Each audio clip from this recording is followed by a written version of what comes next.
everyone, and thank you for meeting with me today and taking time out of your day. Now, before I begin, I want to ask a question. If you could change anything about our store, what would you change? Thank you for your feedback. I really appreciate it. These next 3 months, our store is going to be completely remodeled and renovated. But before I get into the details, I want to talk about 3 main points. What and where renovations are being done, how to put customers as our #1 priority throughout this entire remodeling process, and seasonal and night shift training. Now you're probably wondering, how big of a remodel is this? This remodel is going to be a huge remodel for our store.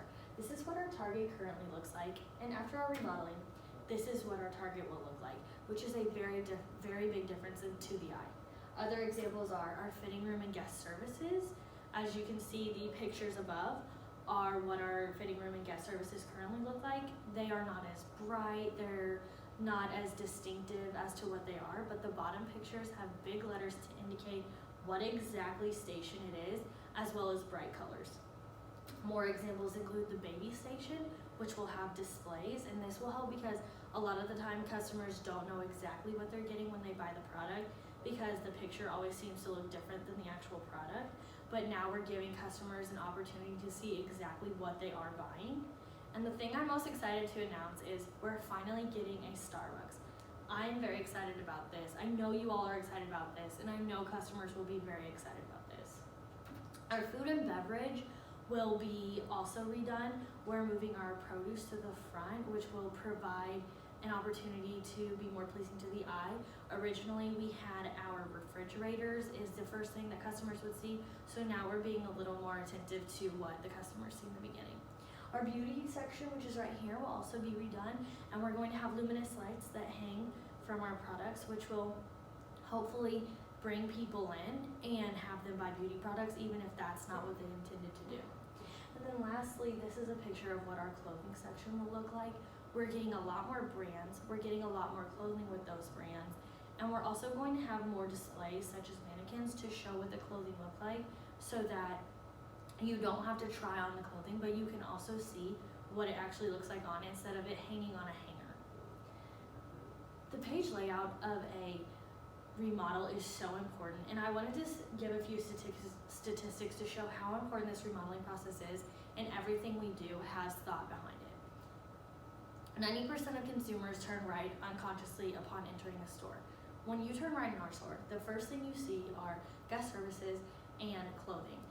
When you see clothing, you tend to shop longer and you will tend to stay at the store longer. That's what we're intending for our customers. Guest services is also an asset to us because we can have our workers offer other products that customers may not have wanted to come into the store to get before, but now they think that they need to get it. Items at eye level receive 35% more attention than other products. This is why we are cutting down our shelves and we're making them more at eye length as well as not as long because people tend to not want to go down long aisles. 27% of shoppers make an additional purchase at checkout.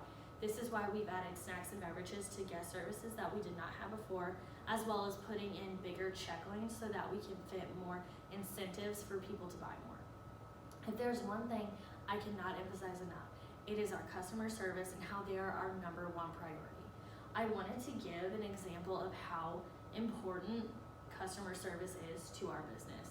After one negative experience, 51% of customers will never do business with that company again.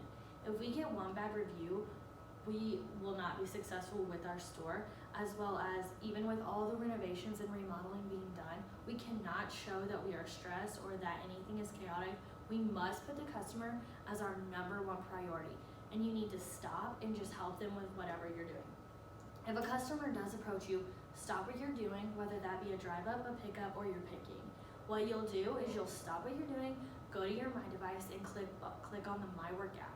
You'll type in the product or whatever service they're looking for, and you will either guide them to the product or you will walkie somebody if you cannot find the product. I prefer that you take the person to the product because that shows that you care. If you don't walk them, it makes the customer feel like you don't care. Please walkie somebody if you don't know where to go. Night shift training will be from 10 p.m. to 6 a.m. I have the schedules already printed out for the next 2 weeks in advance. Unfortunately, night shifting, you will not be trained in flexible fulfillment, but you will have other things to do on the night shift, and you will prepare for the flexible fulfillment team for the next morning, which means you'll just make sure our workplace is organized and that everything is where it needs to be. Our seasonal workers will then take care of everything during the day. Seasonal workers, you will be assigned a flexible fulfillment trainer, and you will have them for 2 weeks. After those 2 weeks, you will be on your own on the floor. If you have any questions, please contact me or your trainer. A few key notes that I want to hit when you are seasonal training and when you are on the job. You have to have 3 things before you go on the floor. The first being your My Device, the second being a walkie-talkie, and the third being a box cutter.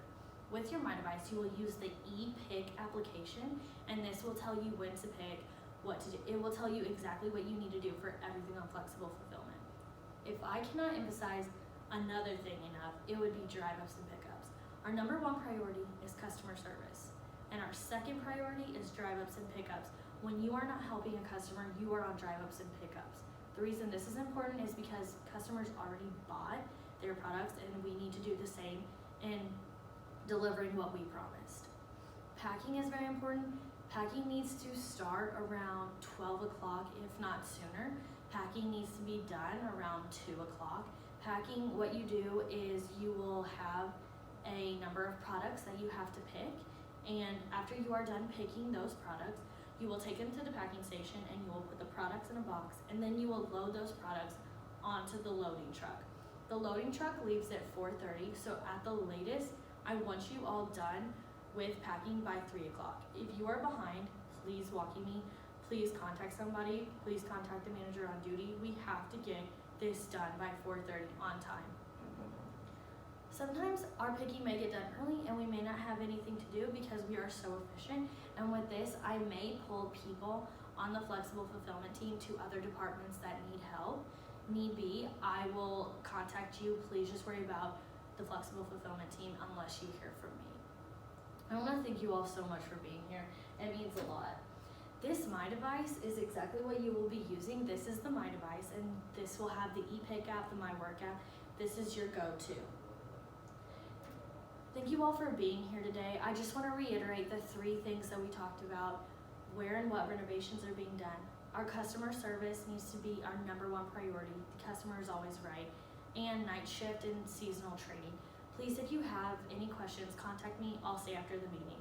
And let's have a great 3 months.